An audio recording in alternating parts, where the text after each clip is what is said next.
On today's show, the United States is not doing all that well in the Tokyo Olympics. So what's the reason for this Olympic fail? Also, Nancy Pelosi's Truth Commission, that's actually a commission of lies.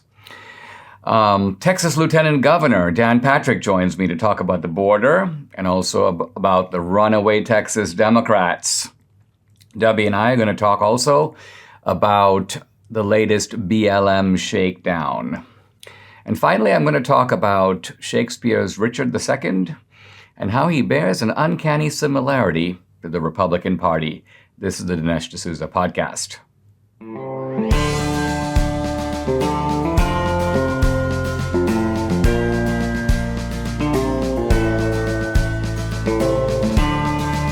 America needs this voice. The times are crazy. In a time of confusion, division, and lies, we need a brave voice of reason, understanding, and truth. This is the Dinesh D'Souza podcast.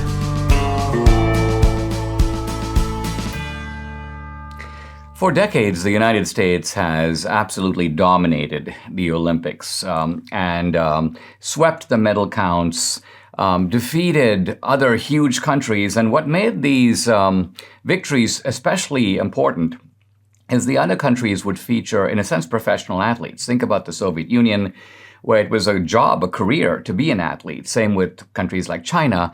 The United States, on the other hand, cultivated athletes in the private sector. It was a triumph of the kind of free market system, but also of American grit and determination and the pursuit of excellence. You can see this even as late as the last Olympics, the 2016 Olympics, the Summer Games. Let's look at the final medal count. United States, 46 gold medals. Next up, second, Great Britain, 27 gold medals, markedly fewer. And China's third with 26 medals. If you look at the overall count, United States, 121 medals. Next up, Great Britain, 67 medals. So you see this dominance of the United States. Now, this dominance is nowhere evident at the Tokyo Olympics, at least not so far. I just pulled up the medal count as of today, and here it is. The leader, China, 11 gold medals. Second, Japan, also 11. And the United States is in a kind of third place with 10. Overall medals, the United States has the most, 30. But China has 24, Japan has 20. Now notice, by the way, Japan is a much smaller country than America, and there's a whole bunch of sports in which the Chinese have never excelled, such as track and field. So interestingly, and this may change as the Olympics goes on, but it's quite clear the United States is not going to have the dominant position that it has had in previous Olympics. Now, why is this?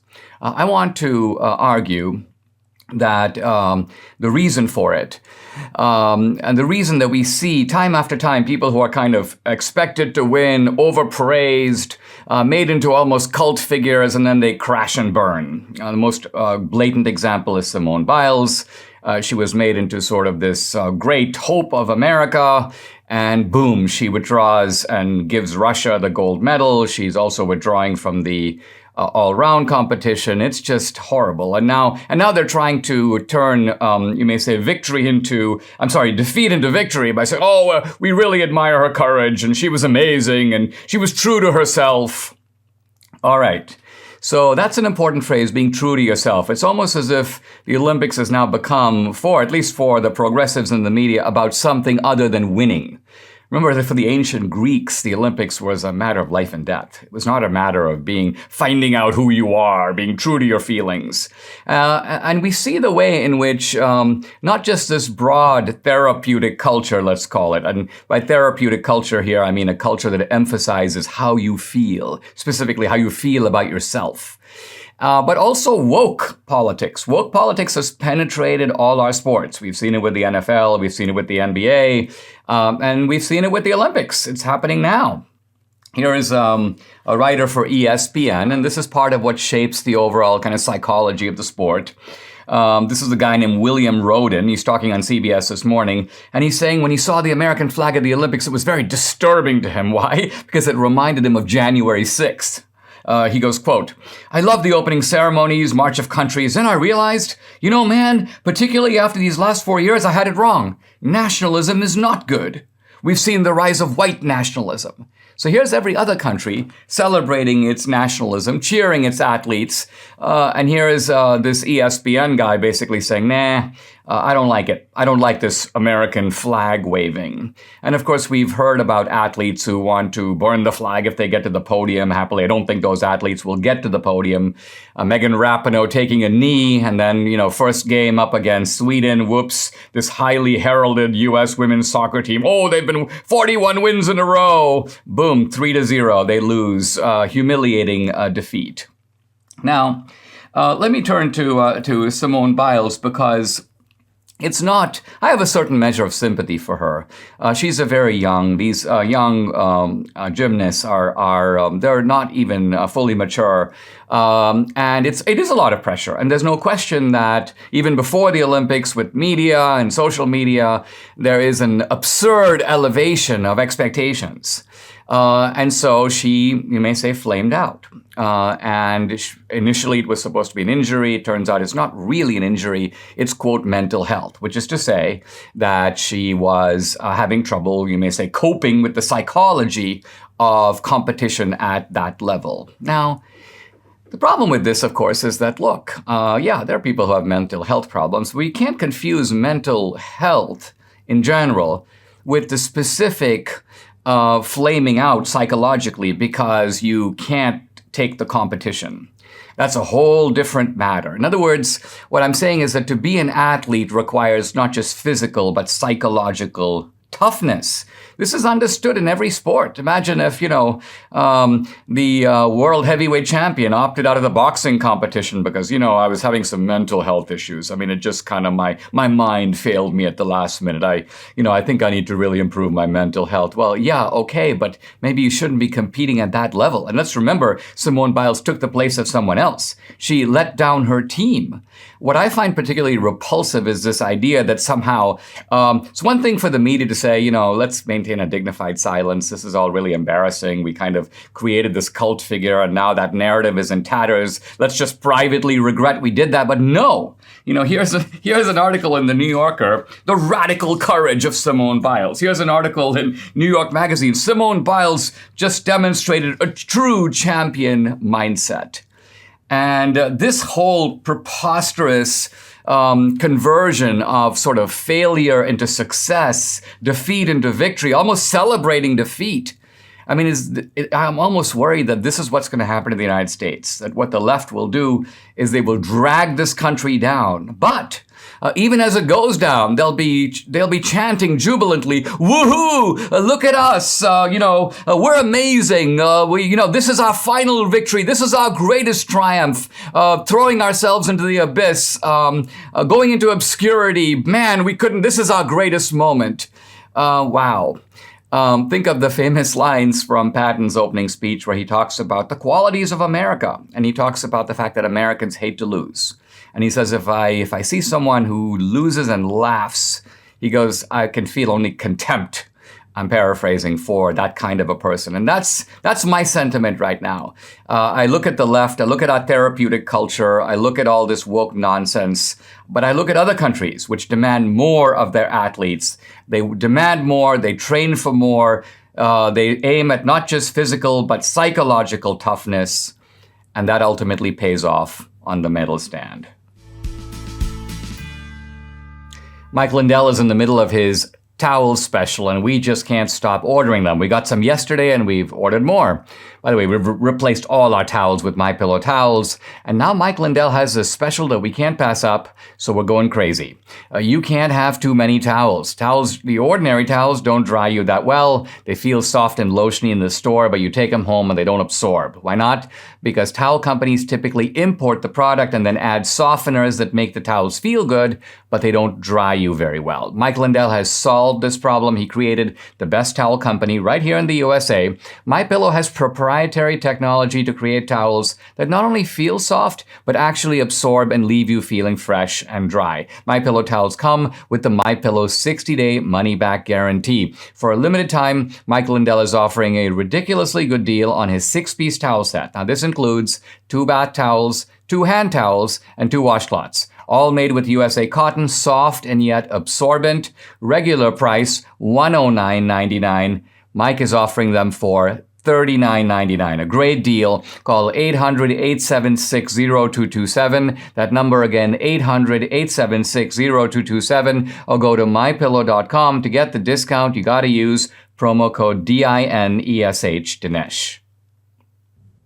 Man, yesterday's Pelosi commission hearing was just, to me, it was a laugh fest, one on top of the other. Now, I recognize that this laughter seems kind of inappropriate in the air of solemnity that surrounded the event. One Capitol police officer testifying after another. But, am I the only one who saw this as a pathetic cry fest? Literally grown men crying, and not crying over something that immediately happened to them. Oh, I lost my wife in an accident. No. This is crying over the events of January 6th.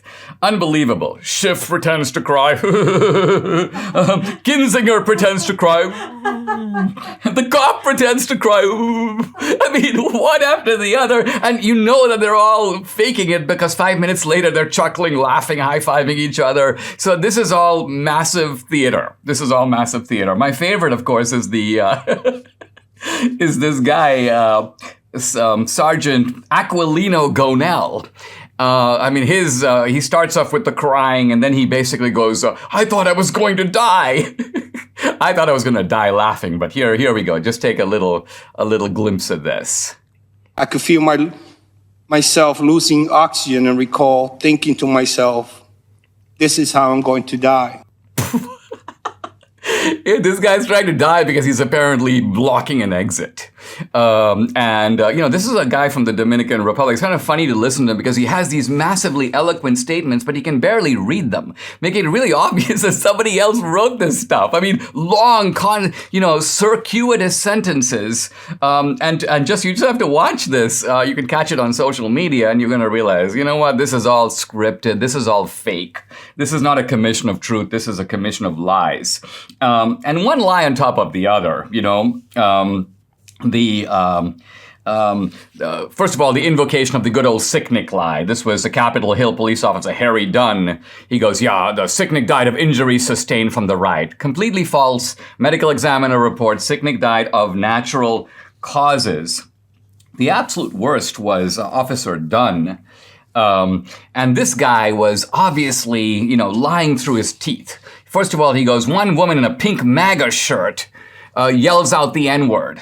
Then he goes, a whole crowd of 20 people jointly start shouting effing N-word. Can you believe this? So this is what the guy says happened. 20 people simultaneously were shouting at him. And apparently he also claims that some of them called his mother a whore. Here's my question. All of the Capitol is under surveillance. Where's the surveillance video? Police officers have body cam. Where's the body cam video? It's a very simple principle. If it's not on the video, it didn't happen. And the simple truth of it is, it's not on the video. It didn't happen. So this is not a truth fest. It's essentially a lie fest. These are people putting on a show. They're leaving aside. I don't think Ashley Babbitt's name was even mentioned in the hearing. This is, you may say, theater for stupid people. And I guess people who have been just watching, CNN and MSNBC, they've never heard the other side. And so all they're getting is this diet of propaganda with a kind of adoring, genuflecting media going, oh yeah, he's crying. Let me wipe a tear from my eye. And so this is all, as I say, it's the argumentum ad ignorantium, the argument that appeals to the ignorance of the audience. But for those of us who are kind of in the know, who followed the whole thing, who watched it live, who've actually read whatever we can about it, who have looked at the video that we have or that's been released about it, our reaction is not to take in these lies, but to guffaw, to ridicule, and to respond to all this weepery with a massive belly chortle. There's no doubt in my mind that Americans' trust in the media is at an all-time low. I mean, when you turn on so-called respected news channels, all you get is state propaganda, shameless virtue signaling, and a blatant disregard of the truth. It's an insult to the intelligence of the American people, which is why my good friends at the Daily Wire are providing an alternative. From the Daily Wire newsroom comes Morning Wire, a morning news podcast that gives you the facts you need to know first. Brought to you by Daily Wire editor-in-chief John Bickley and co-host Georgia Howe, Morning Wire will wake you up with the latest developments in politics, sports, culture, and education, all with a heavy emphasis on the truth. Episodes drop every weekday on Apple Podcasts, Spotify, or wherever you listen, so go subscribe now to hear the trailer. And if you like what you hear, leave a 5-star review if you want to help Daily Wire provide a source Americans can wake up and trust. Each episode will be short with only enough room to fit the facts so you can be sure your breakfast isn't being served with a side of someone else's agenda. Subscribe to Morning Wire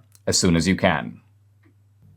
I want to talk about the phenomenon of the Twitter general. What am I talking about? Military generals who seem to spend their time at the Pentagon not engaging in war games, strategic planning, an attempt to understand what China is up to. No, what they're doing is they're sort of lashing out at patriots on social media. This is what they do at work. Now, as conservatives, we have been really, for going back to the Reagan years and before, pretty uncritical supporters of the military. And in some ways, even gullible supporters of the military. And by that I mean there are generals who joke among themselves, all we have to do is go before the Congress and use the word Soviet Union, and they give us everything we want. So they were playing us, appealing to our patriotic sentiments to rake in institutional cash, huge amounts for the military. And what's happened over the years, and this can happen to any government institution, in fact, it happens to most. Maybe it happened to the military a little slower than others, but it's happened quite clearly now, is you've got all these generals, and their interest is really not in warfare, particularly. Or it is in social media warfare. And their real opponents are domestic, and they're playing the woke game. Why? Not because they're particularly woke themselves, I don't think, but because they see it as a mode of advancement in Biden's America. I've talked about General Milley, but I want to talk here about Major General Patrick Donahoe. This is the commanding general of Fort Benning, Georgia. 2-star general. And again, to look at him, you think, yeah, he looks like a pretty tough guy. He looks like a guy that we can sort of entrust our national security with. And then you see he's basically getting into a massive Twitter war with a kid or some, 20-something at Hillsdale College. This is a Hillsdale kid who was in the military, former Marine officer, but is now at the Van Andel School of Statesmanship. This guy, Major General Donahoe, tweets out that he really likes the idea of imposing a vaccine mandate throughout the military. He wishes he had the authority to do it. He'd do it himself. And so this former Marine, Hosea Lippincott, basically calls him on it and says, wait a minute, challenges him on it. And the interesting thing is the general's reaction, which is irritable, lashing out. First of all, he says to Hillsdale, come get your boy. Using that derogatory, come get your boy. As if our private sector, social media, is like the military. In the military, just give an order. Go get that guy. Throw him in irons. Lock him up in his room, in his barracks. Make him do 100 push-ups. This is his attitude, but his attitude toward a private citizen who's no longer in the military. And then, when the kid basically pushes back, which he probably didn't expect, and other people start pushing back, he accuses them of being, quote, shills for Putin. What? Suddenly, American citizens who dispute his position on COVID become Russian agents. So what you have here is, think about it, we spend $700 billion a year on these guys. We fund this massive military machine. And then we begin to wonder as we sit back, wait a minute, how is it that this the best military in the world with the best technology keeps getting its butt whipped? How come we can't beat, North Vietnamese peasants and Afghan tribesmen and Iraqi militants who are in their 20s and early 30s? So these people are producing a horrendous performance. And by the way, it's not a failure of the ordinary soldier. It's a failure of leadership. Why? Because these guys, at the end of the day, are bureaucrats. They don't really command anything in the military sense. What do? They write memos. They've got staff all around them. They have logistics operations. They deal with briefs. They appear before Congress and, do the smooth talking routine. They have public affairs officials that deal with the media and leak to the media. So we have to face the grim truth that guys like Donahoe and perhaps even Milley, they're fake generals. They have all these badges and they've got tons of medals, but medals for what? Have you actually won a war that you can point to? Well, I guess the Gulf War, 1992, we whipped Saddam Hussein. We didn't even push him out of power. We just pushed him back out of Kuwait. Okay, wow, thank you, great work. But what I find appalling is the way in which these guys now seem to think that their real enemies are not in China, are not in Putin's Russia, but they are fellow American citizens. On July 4th, 1776, we declared our independence from taxation from a government an ocean away. Today, our government is the one imposing oppressive taxes, while at the same time sending our wealth overseas and driving the value of the dollar into the ground through reckless spending. This is the time to declare your independence for your savings. Cut your ties to the US dollar and invest in gold and silver with Birch Gold Group. If you haven't reached out to Birch Gold to diversify part of your IRA or 401k into a precious metals IRA, hey, do it today. Text Dinesh to 484848 and get a free information kit on protecting your savings with gold. I buy my gold from Birch Gold. They have an A+ rating with the Better Business Bureau, countless 5-star reviews, and over 10,000 happy customers. Talk to them, have them help you safeguard your investments. Text Dinesh to 484848 to claim your free information kit and to speak with a precious metals expert on holding gold and silver in a tax-sheltered account. Again, that number, text Dinesh to 484848. I am really happy to welcome to the podcast Texas Lieutenant Governor Dan Patrick. Dan, it's great to have you. Great, thanks for coming on. I really appreciate it. We've known each other a little bit, but you've known Debbie, my wife, even longer. So thanks for joining me. Sure, and around here they call it Lieutenant Dan or Dan, and we've known each other so long, it's just Dan, Dinesh, but thank you. Okay, will do. Let me start by talking about the runaway Texas Democrats. I believe the Texas legislative session just ended, and I know Governor Abbott has been saying, hey, listen, we're not going to let these guys shut us down. We're going to keep these sessions going. So let me ask you about that. What is the next step? As I understand, the Texas Democrats aren't coming back anytime soon. One guy, I believe, did return. So kind of update me about what's happening right now and what happens next. Sure. So our regular session, which is 140 days long every other year, we have a lot to do for the 9th largest economy in the world. A lot to do in a short period of time, but we normally get our work done. But at the end of session, there were a number of bills, including our election security bill, that the Democrats killed over in the House, and a number of other important bills for conservatives. So the governor then called us back in a special session beginning in July. A special session is 30 days. It can be less. It cannot be more. And on the second or third day, the Democrats got on a plane and flew to Washington, and they broke the quorum in the Texas House. And what that means is you can't take up any legislation. I was able to hold the quorum. I kept enough Democrats left in the Senate that we passed every bill. There were 10 or 11 the governor put on the call. We passed every bill, but there's no one to receive them in the House. But we did our work, and we passed our legislation. So now this session runs out the end of next week, and then another session will be called right after that, and the Democrats will either come back or not. Right now, we hear they may be coming back, but we're not sure. And the governor said we'll call special after special after special. We have to pass this important legislation, specifically on election security and on bail bond reform and other key bills. Now, initially, this Texas kind of runaway move was sort of celebrated in the media as a kind of beautiful effort to evade this election integrity law. And they were campaigning, as I take it, in Washington for HR1, the kind of nationalizing or federalizing of elections. So far, that seems to have really gone nowhere. And so those guys are just camping out in Washington, D.C.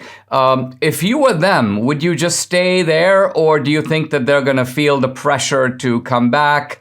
And if they come back, will they in fact be kind of arrested and escorted to the legislative session? What's going to happen if they do come back? Yeah. So Dinesh, what has happened is, and 65% of Republicans do not want the federal government to run our elections. That means Republicans, Democrats, and Independents. They don't want the Democrats. They don't want Congress running our elections. And so what these Democrats who have left, what they're really trying to do is usurp our own power, their own power in the state of Texas to set the elections. The Supreme Court's been very clear. The states run the elections. And so this HR1, that's a terrible bill for America, and it would be terrible for Texas. That's what they're really fighting for. They're going up there saying, please pass this bill. And they've failed, as you said. And back in 2003, I didn't join the Senate until 2007, became lieutenant governor in 2014. But back in 2003, the Democrats took off 2002, 2003, that time period, and they went to Oklahoma and they went to New Mexico. And what happened, Dinesh, at the end of the day, after about 30 days or so, they get bored of looking at each other. They start even getting jealous, infighting. Well, how come you got to do this interview today? How come you were on television? I wasn't. And mama back home says, hey, you need to get back. You need to be back to work, or dad, for the women who serve in the Democrat Party. Their spouses say, it's time for you to come back home. You're missing this, you're missing that. And their job saying, hey, you can't stay away from forever. Our legislature in Texas, many people around the country may not know this, makes $600 a month. We are a citizen legislature, so they all have a job. So at some point, they get pressure from their families and their job to come back. They can't stay there forever, Dinesh. They have to come back. And if they do come back and don't show up to the Capitol, they will be apprehended by our state police, and they will be brought back to the Capitol. Dan, a bunch of the January 6th defendants are facing charges, and apart from the minor charge of like trespassing, being in without authorization in a federal building, one of the kind of notable and standout charges is obstructing an official proceeding. And my question is, morally speaking, what is the difference between a group of ragtag guys, quote, disrupting, evidently for a few hours, an official proceeding, and a minority legislative wing of a party essentially subverting a legislative proceeding in the state of Texas and taking off? I realize they didn't storm the Texas Capitol, but by leaving the state, they stop a legislative proceeding from going forward. So is it not a fact that these are subverters and not champions of democracy? Yeah, well, Dinesh, you're right on target. In fact, what I've said many times in interviews, this is anarchy in the halls of the Capitol. They're no different than the anarchists in the street that are disruptive to how society operates. And in our state, our quorum is a very small level, actually. If we don't have 2/3, in other words, just one, there are 150 House members. So if 51 House members leave, they break quorum. In the Senate, I have 31 senators. If I have 21, I can continue to operate. But if I don't have 21, I can't operate. Most states in the country are just 50-50. So in most states, they couldn't walk out. The minority could not have tyranny over the majority. But in Texas, and this has been in our laws, in our Constitution forever, it's only 1/3 have to leave plus one. And so by their slim minority, we still have about 80 some to 90 members in the House, but we need 100. So 51 left for Washington, or they're hiding out somewhere in Texas that we can't find them. But this is anarchy. They're just stopping the ability for government to function. In fact, at the end of this month, if they don't come back, nearly 2,000 people who work at the Capitol won't get paid because the governor vetoed Article 10 of the budget that we passed in May that pays the staff, all the staffs and all the people that work in the Capitol. It doesn't impact the members, Dinesh. Again, they only make $600 a month. They don't care if they lose their paycheck, but it's important to all of the people here at the Capitol. So they don't even care if people lose their health insurance and their jobs that work for them. They are so singular focused on that. They have to stop. Photo ID at the booth. They just want. They don't want any security at all at the ballot box. Now, they've recently, as you know, turned around and said, well, we're really for photo voter ID, but they're not. They want to stop that. We've had it, Dinesh, since 2011 when I was in the Senate. I was one of the authors of that bill. It's worked fine. Dinesh, this is something most people don't know in Texas. They keep talking about how we want to suppress the votes, and we don't as Republicans. This is about securing the vote, mail-in ballots and in-person ballots. We have increased voting in Texas, Dinesh, more than any other state in the country in the last 10 years, over 40%. In our gubernatorial elections, over 76%. Our presidential elections, over 40%. 58% of Texans who were registered voted 10 years ago. Today, it's 68% nearly. So we have expanded the vote more than any other state in the country. They have no basis to stand on calling this a voter suppression bill. It's just a lie. When we come back, I want to take up a little different topic with Dan Patrick, namely the border. Did you ever read the fine print that appears when you start browsing online in incognito or privacy mode? It says that your activity might still be visible to your employer, your school, your internet service provider. How can they even call it incognito? To really stop people from seeing the sites you visit, you need to do what I do and use ExpressVPN. Now think about all the times you've used Wi-Fi at a coffee shop, a hotel, or any other public place. Without ExpressVPN, every site you visit could be logged by the admin of that network, and that's still true even when you're in so-called incognito mode. What's more, your home internet provider, I'm talking Comcast, AT&T, whatever, can also see and record your browsing data. And in the US, they're legally allowed to sell that data to advertisers. ExpressVPN is an app that encrypts all of your network data and reroutes it through a network of secure servers so your private online activity stays just that private. ExpressVPN works on all your devices. It's super easy to use. The app literally has one button. You tap it to connect, and your browsing activity is secure from prying eyes. Stop letting strangers invade your online privacy. Protect yourself at expressvpn.com/Dinesh. When you go to expressvpn.com/Dinesh, you'll get 3 extra months free. Again, that's expressvpn.com/Dinesh. I'm back with Texas Lieutenant Governor Dan Patrick. Dan, part of your attention necessarily is on the southern border. And under Biden, the southern border has become something of an open border. The gates open and people seem to be, and I see these videos on social media, pouring in. And they're not just pouring in from Mexico, from Tijuana. They're pouring in from all over the world via Mexico, it appears. So, number one, what do you think the Biden administration is up to here? What are they? What is the reason why they are so committed to this idea of a de facto open border? Let's start there. Why are they doing it? So under President Trump, we had actually gotten the border under control with his protocols with Mexico, where people seeking asylum were held in Mexico until they could come here, and the border crossings were down and the apprehensions were down significantly. Biden came in and just erased everything. And it's the worst it's ever been, Dinesh. And America has to understand this, and the world has to understand this. We're being invaded. In the past 20 years, on average, we've apprehended on the Texas border about 435,000 people a year. I say on the border in general, the border from Brownsville, the Gulf of Mexico, to San Diego. But of the 1,900-mile border, about 1,200 is in Texas. So most come through here, 60 or 65%. So we've been apprehending, the federal government, about 435,000 a year after year. Now, you have to remember, that's just who we apprehend. Some police think we get 1 out of 3, 1 out of 4. So another 1.5 million, 2 million have been coming in for the last several years. This year, Dinesh, we're on track to apprehend 2 million people compared to 435,000. That's an invasion. And many of these people are bringing in COVID. And that's why just this week, Biden has turned around and said, well, we may send some families back because finally they're awake about COVID, because he also has a problem now. He said he was going to solve that issue. Well, now we've had an outbreak in some areas, but people are pouring across the border. They're criminals. They are positive with COVID. For example, we have most people are coming from Central America. I think their vaccination rates in Honduras are 7%, 12%, and Guatemala very low. So these people are coming in with COVID on top of it.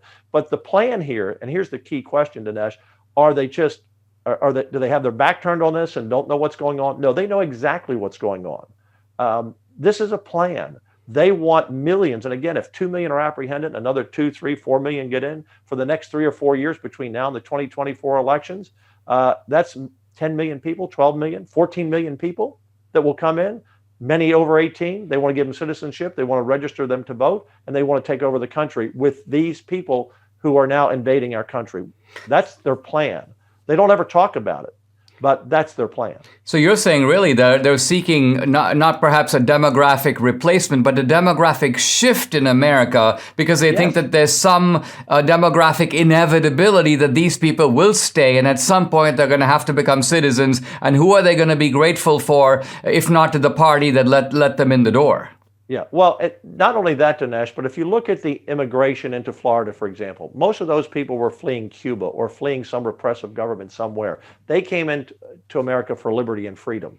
If you look at California, that once was a Republican state under Ronald Reagan and others in the past, the influx of millions of people who came to America not for liberty and freedom, but to get on the social health care plan, to get a more quality education they could get back. In other words, to get government stuff.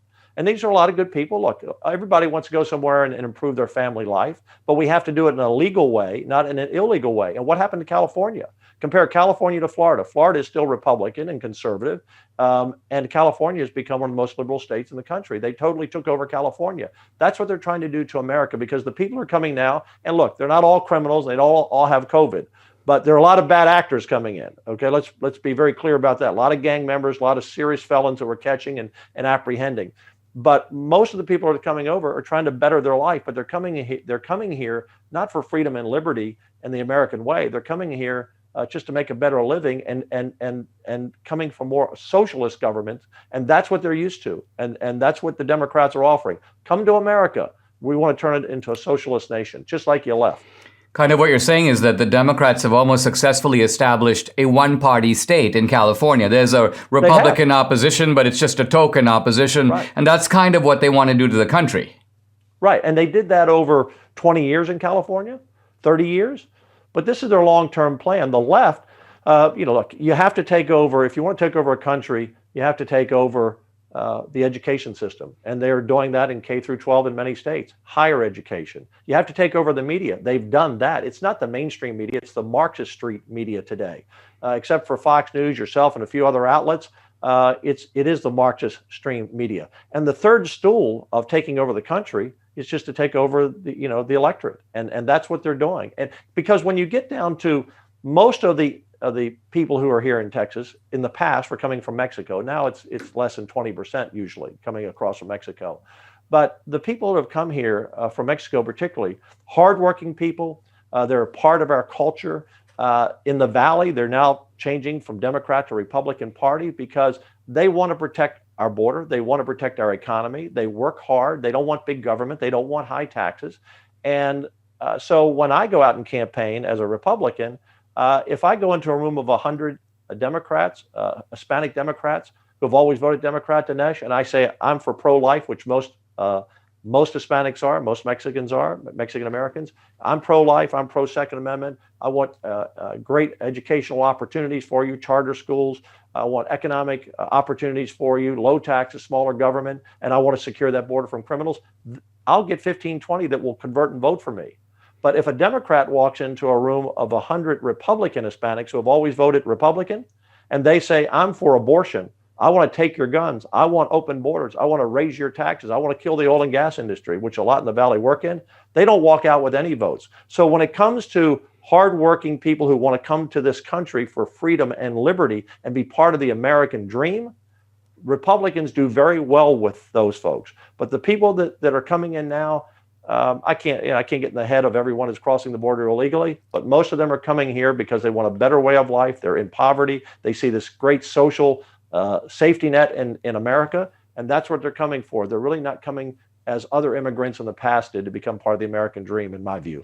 I found it so telling that Alex Mayorkas made the statement to the Cubans specifically, hey, do not come by the sea, because if you do, we're not letting you into America. So here you've got people who are literally fleeing political persecution and qualified directly under our refugee laws. And in the meantime, unlawfully, we're kind of opening the back door to people who don't meet those qualifications and in a sense are just overrunning the border with the evident tacit consent of the Biden administration. Right. And the drug cartels are totally in charge of this, Dinesh. The drug cartels make a lot of money off of smuggling people to Texas and America, and they're coming across the border. The Rio Grande is not that wide in some spaces. You can walk across, especially when the river's low. But they're also coming by sea and air because people from Venezuela are flying into Mexico. People from China are flying into Mexico. People from Europe are flying into Mexico. So when they say, well, if you come by sea, well, they're coming here by plane. They're coming to Mexico, or they're coming up from Central America, but they're coming from all over the world, as you said at the beginning. And so it has to be stopped because we are being invaded. Our country is changing. And if we don't get a hold of it sooner than later, we will lose our country. We will become a socialist nation because they will have the power at the ballot box by millions of people that they want to allow in the next 4 years. That's why Texas is building our own wall, putting up our own fence. That's why we're deploying National Guard and troopers to the border, doing everything we can. But we have to have a strong partner, which we had under Trump in the White House. But I've authorized, as president of the Senate, lieutenant governor, I'm president of the Senate, and helped write the budget. We have authorized now over $4 billion. We'll be passing $5 billion since I've been lieutenant governor in 2015 of Texas taxpayer money just for border security. We shouldn't have to do that in Texas, and it's going to be billions more to our taxpayers. It's having a big impact in Texas. But these people crossing the border are coming to all 50 states. Every county sheriff is going to be a border sheriff. Crime everywhere, drugs everywhere, the cartel. And think about this, Dinesh. We talk a lot about our past and slavery and the sin of that, which it was. And we need to address that. And we have addressed that. And we need to continue to talk about that so we never repeat that. But the Biden administration is creating a new class of slaves because a lot of these kids are going into sex trafficking. A lot of the women are going into sex trafficking. And a lot of the young men that come in, they have a deal with the cartel. They send back 20, 30% of their earnings. If they don't, their families can be harmed. So you have people coming here without education, without health care. I mean, what do you do, Dinesh, with a 15-year-old kid comes in? He's 3 or 4 years behind education levels in the United States and doesn't speak English. You can't put him in the 4th grade. So they come into school for 6 months a year. They drop out. They have no future.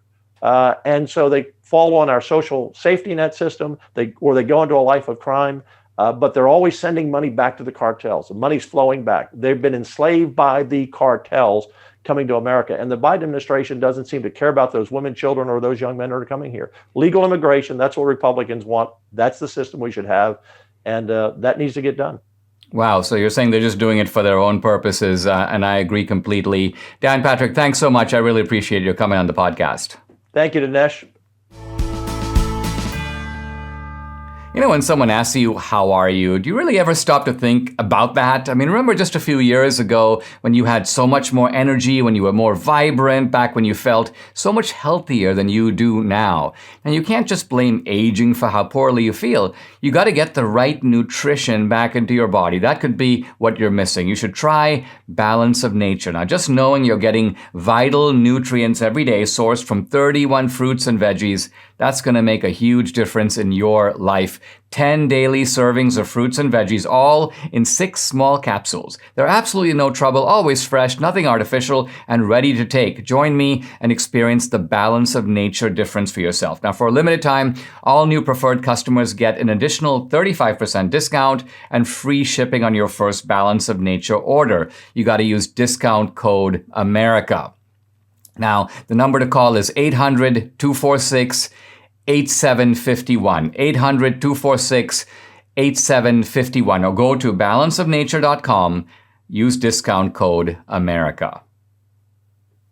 Debbie and I are doing this segment together because a friend of Debbie's who grew up in the Rio Grande Valley now lives in a very kind of chic area of Dallas that is Highland Park. And apparently, a group called Dallas Justice Now, kind of a spin-off of Black Lives Matter, has been handing out flyers in Highland Park. Flyers kind of aimed at Democrats, aimed at liberals, and very illuminating what the flyers say. So Debbie's friend got one of them. She's not a Democrat, but she was, I think, mistaken for one. And Debbie's like, have you seen this? And I could hardly believe it. I'm just going to read a few lines and have Debbie sort of talk about this a little bit. We're writing to you because we understand you're white and live within the Highland Park Independent School District. It is also our understanding that you are a Democrat and supporter of Black Lives Matter. So this is Black Lives Matter addressing fellow Democrats, asking them to do what? We are asking you to pledge that your children will not apply or attend any Ivy League school or U.S. News and World Report Top 50 school. If you don't have children under 18, we ask you to pledge to hold your white privileged friends, family, and neighbors with children to this standard. And then it says, having your children attend these schools takes away spaces from students of color who need the job opportunities, education, and influence that these schools provide. And then it goes on to say, you wealthy whites, you've been putting Black Lives Matter hashtags and slogans. It's now time to sort of pay up. It's time to live up to your values and deny yourself and your children the opportunities that should now be turned over to persons of color. Honey, I have to say a little bit of me loves this because in some way, they're holding the left to its own standard. You say you're a beneficiary of white privilege. Okay, give up your privilege. Why are you living in this beautiful house? Move out. So that's this is obviously the opening salvo, but this is kind of what I said to a kid at Amherst years ago, calling him on his hypocrisy. In a sense, this is now becoming institutionalized on the left. Yeah, this is really, really troubling. It's we talked about this having like four types of entitlement people, right? And so this is just one of them. I said the first one, of course, is people that love welfare, and they keep having kids because they know they're going to get more money from the government, and so they don't want to work. They rather get it from the government. Okay, that's the first type. So hold on. So this would be the FDR entitlement scheme. The idea here is that the government owes me. I need to get certain benefits to which I'm entitled as a taxpayer. That's the most modest form of, you may say, extraction. Theft. But it is theft ratified to some degree by the democratic process. What's number two? Yeah, so it's people that feel like stores and businesses owe them something, and they can just go in and take whatever they want. Look at all of these videos of thieves going into these stores, just taking, having these backpacks and going in there and just loading up and walking out. The manager's like, hey, the security, and nothing. There was a video of a Black Lives Matter spokesman saying, hey, listen, this looting, it's a form of reparations. Exactly. So in other words, don't crack down on it. Right. Let it be. Right. Because so they're entitled. They feel entitled. They feel entitled. They don't feel like they're robbing anything or anyone. It's their stuff. Let them take it, right? So that's the second. Yep. The third, of course, is the guilt trip and intimidation tactic that they use in order to have their way. Okay, right? Now pause. You're talking about two different things. So guilt and intimidation, it's interesting how they go together. So guilt is the carrot. In other words, guilt appeals to your voluntary submission. Right. You recognize that what you're doing is wrong. You should feel guilty because of all the things you've done. You admit that you're a beneficiary of white privilege. So voluntarily relinquish what you have. But you're saying veiled behind that is, hey, if you don't, we can come loot your house. Right. I believe that this letter that they had to sign either, yes, I agree, or I'm a racist. Oh, I see. Yeah. So it's either or, right? And nobody wants to be called a racist or admit that they're something they're not. So and anyone who thinks that they're not going to come and intimidate you at your home should remember the McCloskeys. Exactly. That's exactly what they did to them, right? They went in there and they intimidated, and look at who is paying the price. Not them, but rather the McCloskeys, right? So they're the ones that had to give up their weapons and all of that. So we have this escalating, we have entitlements, we have looting, right. Where is this going? What's its end point? Okay, the end point is taking your stuff, your possessions, by force. And this is what I call the Venezuelan model. But the Venezuelan model started with all these others, okay? It didn't just happen that way. It was a progression, and it got to that. So let's talk about what happens in Venezuela. So in Venezuela today, we had you saying this in the movie Trump Card. You said if you leave your house and go on vacation, you come to America to visit a relative, you go back, your house might find someone else living there. In other words, the government has literally assigned someone else to move into your house. To take your house, take your land, you name it. Not just that, but also Hugo Chavez went through this expropriation campaign where he expropriated businesses, and he would ask, who owns that? He'd point to the business, And one of his staffers would say, "A Jewish family, take it, expropriate it." And he'd just walk down the street and expropriate all the businesses, because in his world, nobody owns anything except for the government. And honestly, as you say all this, I mean, literally 10 years ago, people would have to say, wow, I mean, things are really horrible over there, but rest in the secure conviction that that can't happen in the United States. I think that phrase, "that can't happen here," is increasingly being eroded by things we do see happening. Right. You know, the First Amendment, free speech may be suppressed over there, but it's not going to happen over here. Well, it is happening over here. In fact, it's here. It is here. It's here now. It is here. And Hugo Chavez's tactics actually gave way to making criminals also feel entitled.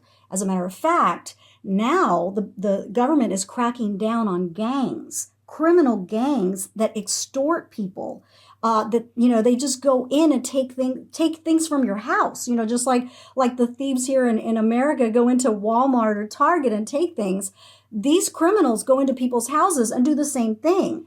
And why? Because that mentality basically started with Hugo Chavez doing it himself, and being okay with the criminals doing it as well. Although at some point the socialist state, and this is maybe this is almost stage 5, where the socialist state doesn't want the competition of the gangs, because the gangs are doing in a disorganized way what the socialist state arrogates to itself. We should have the right to take anybody's house. But not you randos out there doing it on your own behalf. So therefore, stop doing it. Let us do it, because we're the official channel for robbing the citizens' blood. Exactly. Right? Exactly. Yeah. Absolutely. So very eerie, very scary.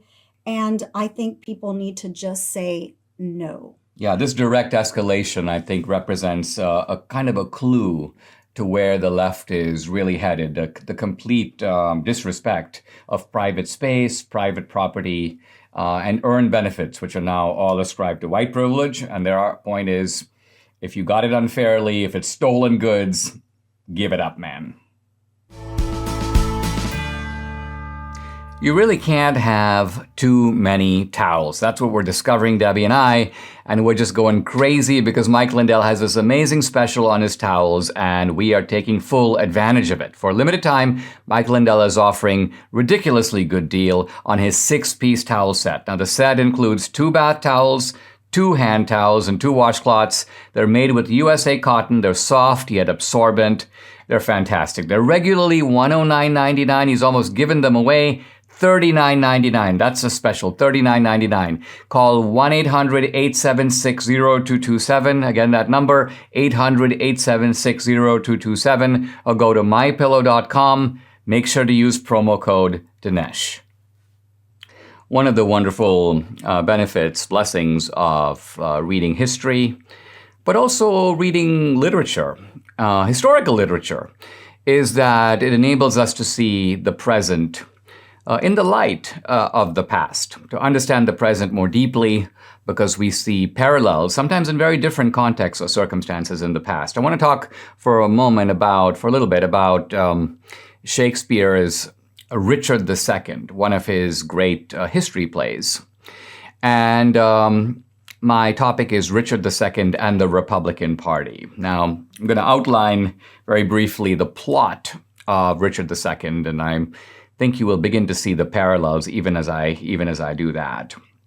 So this play is about a great struggle between a legitimate king, Richard II, and a usurper, someone who wants to take his throne, one of the nobles, a guy named Bolingbroke, who ultimately is successful in overthrowing Richard II and becoming himself Henry IV. And then there are further plays by Shakespeare about Henry IV, part 1, part 2, and then, of course, Henry V, which is the son of Henry IV. So the usurpation continues to the next generation. Now, the main focus of the plot is on Richard's sense that he is God's man for the job, the naturally ordained king, the divine right of kings. And Richard is constantly appealing to his divine right. And Bolingbroke, the usurper, is a kind of Machiavellian. He's cunning, he's a plotter, he's devious. He will appeal to divine right himself once he becomes king. But he's willing to use any strategy, any device that he can to gain power for himself. And once he has the power, he will then claim that it is sanctified by God. In other words, he doesn't think that divine power will come to his rescue. Richard does. Richard is constantly saying things like, I'm calling upon armies of angels to deliver their swords against my tormentors. Richard is a talker. He's a poet, and he's a very eloquent poet. He is a man of words. He's constantly talking about the injustices that are being done to him, and he speaks in a kind of beautiful poetry. Here's a single line that kind of captures the rhetorical flourish of this eloquent king. Not all the water in the rough, rude sea can wash the balm from an anointed king. What's he saying? Yeah, the sea is rough, and I love that phrase, the sea is rude, because it doesn't respect human boundaries. But yet, for all its power, all the water in the ocean can't wash away the simple fact that I am God's man on the throne. I have divine right, and no human thing can wash that away. Now, this is very different, of course, from Bolingbroke's view, the usurper's view, which is that, yes, if I can get a coalition of the nobles, if I can actually appeal to some grievances, but the cunning move of Bolingbroke is to take these grievances and then use them as a wedge to overthrow Richard. And it was not just to get a redress for the grievances. Hey, listen, I want to have my confiscated land back. No, the idea is give me my confiscated land back and also give me your throne. So, as we summarize Richard versus Bolingbroke, I'd have to say this. Richard is a talker. Bolingbroke is a doer. Richard is decent but stupid. Bolingbroke is evil but cunning. Richard appeals to providence. Bolingbroke appeals to ruthless organization. Richard, whenever he makes an advance or wins a victory, he immediately relaxes because he thinks, oh, I've done it. Bolingbroke never rests. He's indefatigable. He's constantly at it. Politics is a full-time business for him. Richard has scruples. He won't do this. He won't do that. This is unseemly for a king. Bolingbroke is unscrupulous. He will stop at nothing. And finally, Richard plays by, well, this is a modern term, but the Marquis of Queensberry rules. It would be wrong to do that. That's against the rules. I mean, I'm thinking here of, people like Romney. That's against the rules. The Marquis of Queensberry would not do it that way.